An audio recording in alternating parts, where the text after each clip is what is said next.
And I tried hard to be proud of my service, but all I could feel was shame.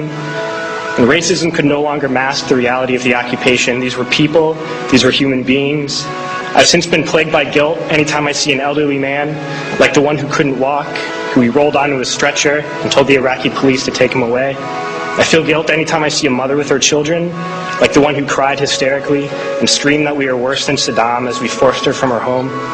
I feel guilt anytime I see a young girl, like the one I grabbed by the arm and dragged into the street. We were told we were fighting terrorists. The real terrorist was me, and the real terrorism is this occupation. Racism within the military has long been an important tool to justify the destruction and occupation of another country. It has long been used to justify the killing, subjugation, and torture of another people. Racism is a vital weapon employed by this government. It is a more important weapon than a rifle, a tank, a bomber, or a battleship. It is more destructive than an artillery shell, or a bunker buster, or a Tomahawk missile. While those weapons are created and owned by this government, they are harmless without people willing to use them. Those who send us to war do not have to pull a trigger or lob a mortar round. They do not have to fight the war, they merely have to sell the war. They need a public who is willing to send their soldiers into harm's way. They need soldiers who are willing to kill and be killed without question. They can spend millions on a single bomb, but that bomb only becomes a weapon when the ranks in the military are willing to follow orders to use it. They can send every last soldier anywhere on earth, but there will only be a war if soldiers are willing to fight. And the ruling class, the billionaires who profit from human suffering, care only about expanding their wealth, controlling the world economy. Understand that their power lies only in their ability to convince us that war, oppression, and exploitation is in our interest. They understand that their wealth is dependent on their ability to convince the working class to die to control the market of another country. And convincing us to kill and die is based on their ability to make us think that we are somehow superior.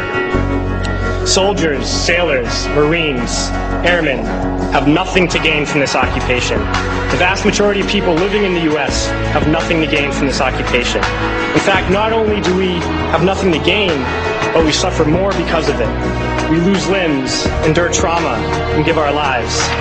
Our families have to watch flag-draped coffins lowered into the earth. Millions in this country without health care, jobs, or access to education must watch this government squander over $450 million a day on this occupation.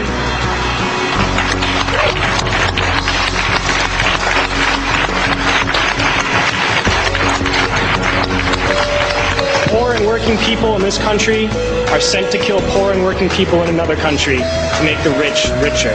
And without racism, soldiers would realize that they have more in common with the Iraqi people than they do with the billionaires who send us to war.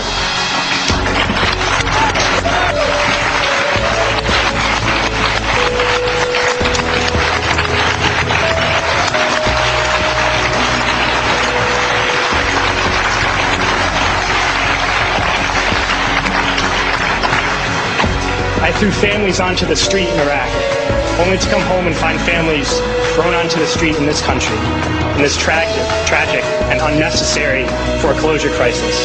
We need to wake up and realize that our real enemies are not in some distant land. They're not people whose names we don't know and cultures we don't understand. The enemy is people we know very well and people we can identify. The enemy is a system that wages war when it's profitable. The enemy is the CEOs who lay us off from our jobs when it's profitable. It's the insurance companies who deny us health care when it's profitable. It's the banks who take away our homes when it's profitable. Our enemy is not 5,000 miles away. They are right here at home. If we organize and fight with our sisters and brothers, we can stop this war, we can stop this government, and we can create a better world.